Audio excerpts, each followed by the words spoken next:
Imagine un immeuble qui ressemble à un chou géant, pas une métaphore, un vrai immeuble dont les balcons ressemblent à des feuilles. Et le plus surprenant, c'est que ce bâtiment existe vraiment. Il se trouve en région parisienne, dans la ville de Créteil, et depuis plus de 50 ans, il intrigue autant qu'il divise. Certains y voient une œuvre d'architecture visionnaire, d'autres pensent que c'est l'un des projets les plus étranges des années 70. Son nom, les Choux de Créteil, un ensemble d'immeubles conçus par l'architecte Gérard Grandval. Mais derrière cette architecture presque surréaliste, une vraie question se pose. Est-ce une utopie architecturale ou simplement une expérience un peu folle ? Et en moins de 10 minutes, on va décrypter ce projet, d'où il vient, pourquoi il a été construit, et surtout comment on vit réellement dans ces immeubles, pas comme les autres. Pour comprendre, il faut remonter à une époque où la France construisait des villes entières.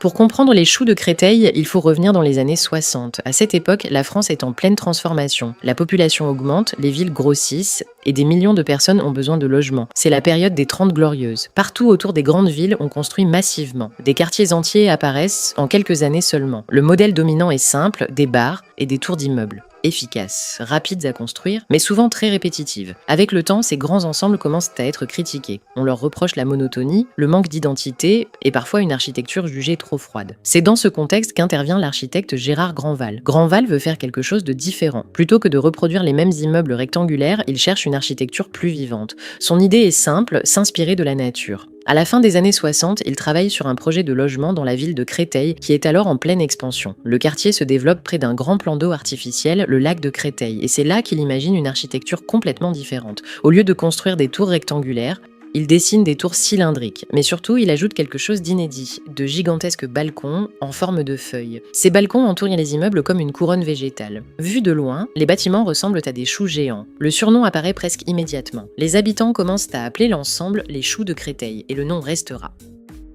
Pour Gérard Grandval, cette forme n'est pas un simple caprice esthétique. Elle répond à une idée précise. Si les villes doivent se densifier, alors il faut trouver des moyens de rendre la vie en appartement plus agréable. Et l'une des clés, selon lui, c'est l'extérieur. Dans beaucoup d'immeubles, les balcons sont minuscules. Ici, ils deviennent gigantesques. Les balcons des Choux sont larges, profonds et enveloppants. Ils forment une véritable extension du logement. On peut y installer une table, des plantes, parfois même un petit jardin. L'architecte imagine même que les habitants vont planter des fleurs et de la végétation. Avec le temps, les immeubles devraient se couvrir de verdure, comme de véritables plantes urbaines. Cette idée se rapproche de ce que l'on appelle aujourd'hui l'architecture organique, une architecture inspirée des formes naturelles. Dans les années 70, ce type d'approche reste encore assez rare dans le logement collectif. Les Choux de Créteil deviennent donc rapidement un projet très remarqué. Mais cette architecture spectaculaire pose aussi une question importante. Est-ce vraiment pratique à vivre ? Car un bâtiment peut être magnifique et pourtant très compliqué au quotidien. Et c'est exactement ce que certains observateurs commencent à se demander. Lorsque les premiers habitants s'installent dans les Choux de Créteil au début des années 70, ils découvrent un logement très différent de ce qu'on trouve ailleurs. D'abord, il y a la forme des immeubles, les tours sont cylindriques. À l'intérieur, les appartements s'organisent autour d'un noyau central, avec les ascenseurs et les escaliers. Cette configuration crée parfois des pièces légèrement courbes, et cela n'est pas toujours simple pour l'aménagement. Les meubles sont généralement conçus pour des murs droits. Alors certains habitants doivent s'adapter, mais ce qui marque le plus les résidents, ce sont les balcons. Ils sont énormes, bien plus grands que ceux de la plupart des immeubles.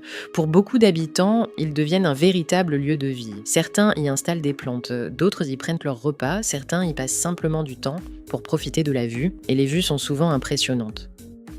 Les étages élevés offrent des perspectives dégagées sur la ville et parfois sur le lac de Créteil. Mais ces balcons ont aussi un effet inattendu. Ils créent des zones d'ombre. Selon l'étage et l'orientation, certains appartements reçoivent moins de soleil direct. Encore une fois, chaque qualité architecturale s'accompagne d'un compromis.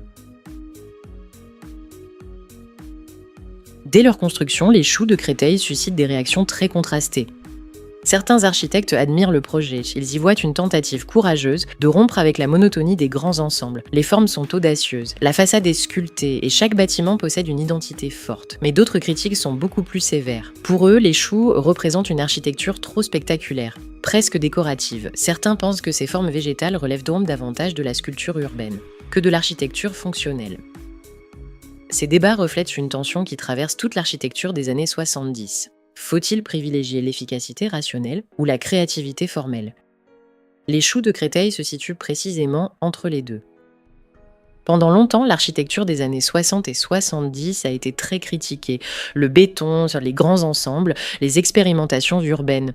Beaucoup de ces projets ont été associés à des problèmes sociaux ou urbains.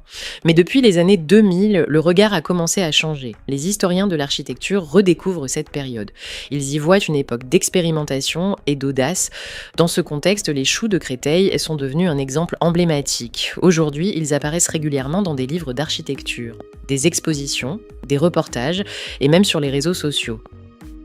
Leur silhouette unique les rend immédiatement reconnaissables. Ils sont devenus un repère visuel dans la ville de Créteil et pour beaucoup d'habitants, ils font désormais partie de l'identité locale. Mais les choux de Créteil ne sont pas seulement des immeubles emblématiques de l'architecture des années 70. Aujourd'hui, ils accueillent aussi une résidence étudiante, habitée par plusieurs centaines d'étudiants venus étudier à l'université voisine. Et lorsqu'on regarde les avis laissés par ces étudiants sur différents sites spécialisés, on découvre une réalité beaucoup plus nuancée. Une réalité faite à la fois de satisfaction, mais aussi de critique. D'abord, beaucoup d'étudiants soulignent un point positif très clair, l'intérieur de la résidence. Plusieurs témoignages expliquent que les logements sont bien aménagés, fonctionnels et adaptés à la vie étudiante. Certains parlent de studios modernes avec un mobilier récent et un espace optimisé. Un étudiant décrit par exemple la résidence comme un endroit idéal pour se concentrer, notamment grâce à sa proximité avec l'université. En effet, la résidence se trouve non loin de l'université Paris-Est Créteil, ce qui permet aux étudiants de rejoindre facilement leur lieu d'études. Cette proximité est souvent mentionnée comme un avantage important. Pour beaucoup, pouvoir aller en cours rapidement, sans long trajet, constitue un vrai confort dans la vie quotidienne. Certains témoignages mettent également en avant la qualité de l'accueil et de la gestion administrative. Plusieurs étudiants évoquent des responsables de résidence disponibles et bienveillants. L'un d'eux raconte par exemple avoir été accompagné dans toutes ses démarches administratives pour constituer son dossier de logement. Selon ce témoignage, les réponses aux mails étaient rapides et l'accueil particulièrement chaleureux. Ce type d'expérience positive revient régulièrement dans les avis, ce qui suggère que la gestion interne de la résidence est souvent appréciée par les étudiants. La localisation est aussi citée comme un avantage. Plusieurs résidents expliquent que la résidence se trouve à proximité de nombreux commerces et centres commerciaux, notamment autour du quartier de Créteil et du centre commercial Créteil-Soleil. Les transports en commun sont également relativement accessibles, avec des lignes de métro et de bus permettant de rejoindre Paris. Pour certains étudiants, cela permet de profiter à la fois d'un environnement résidentiel et d'un accès assez rapide à la capitale. Mais à côté de ces aspects positifs, de nombreux témoignages mentionnent aussi des difficultés liées à l'environnement extérieur de la résidence. Plusieurs étudiants expliquent que le quartier peut parfois être bruyant, notamment la nuit. Certains parlent de musique forte dans les rues, de passages fréquents de motos ou de scooters, et parfois même de bruits d'explosions ou de pétards. Ces nuisances nocturnes sont régulièrement évoquées dans les avis, en particulier par les étudiants qui cherchent un environnement calme pour travailler ou dormir. Certains témoignages évoquent également un sentiment d'insécurité dans les environs immédiats de la résidence. Quelques résidents parlent de dégradation dans les espaces communs ou de problèmes causés par des groupes extérieurs venant dans le quartier. Dans certains cas, des étudiants expliquent que ces incidents peuvent créer un climat un peu stressant, surtout pour ceux qui vivent seuls, loin de leur famille. Ce type de remarque apparaît dans plusieurs avis, ce qui montre que la perception du quartier joue un rôle important dans l'expérience globale des résidents. À l'intérieur même de la résidence, d'autres critiques concernent les services et les équipements collectifs. Certains étudiants mentionnent par exemple des problèmes de connexion Internet, des ascenseurs parfois mal entretenus ou encore des espaces communs qui ne seraient pas nettoyés assez régulièrement. Le local poubelle est aussi cité dans plusieurs commentaires comme un point particulièrement problématique. Ce type de détail peut sembler anecdotique, mais dans une résidence de plusieurs centaines d'étudiants, la qualité de ces espaces partagés influence fortement le confort quotidien. La laverie est un autre point qui revient souvent dans les avis. Certains résidents expliquent qu'il n'y a que 2 machines à laver pour une résidence qui compte plus de 300 étudiants. Cela peut entraîner de longues attentes, notamment pendant les périodes de forte affluence. Le confort thermique des logements est également mentionné dans quelques témoignages. Certains étudiants expliquent que les studios peuvent devenir très chauds en été, surtout lorsque les fenêtres ne disposent pas de volets ou de persiennes. Dans ces situations, la chaleur peut rendre les logements difficiles à supporter pendant les périodes de canicule. Malgré ces critiques, plusieurs étudiants décrivent aussi une ambiance relativement conviviale entre résidents. Certains parlent d'une bonne atmosphère générale, avec des voisins respectueux et une communauté étudiante plutôt agréable. Au final, les avis des étudiants montrent une réalité assez contrastée. D'un côté, les logements sont souvent jugés fonctionnels, la proximité avec l'université est appréciée et la gestion interne reçoit parfois des retours positifs. De l'autre, l'environnement extérieur, certaines nuisances sonores ou encore des problèmes d'équipement peuvent rendre l'expérience plus compliquée pour certains résidents. Ces témoignages illustrent une chose importante. L'expérience d'un lieu ne dépend pas seulement de son architecture. Elle dépend aussi du quartier, de la gestion quotidienne, des équipements et bien sûr des personnes qui y vivent. Et dans le cas des choux de Créteil, cette dimension humaine vient compléter l'histoire architecturale du projet imaginé par Gérard Grandval, car derrière les formes spectaculaires de ces immeubles, il y a aussi des centaines de vies étudiantes qui s'y déroulent chaque année.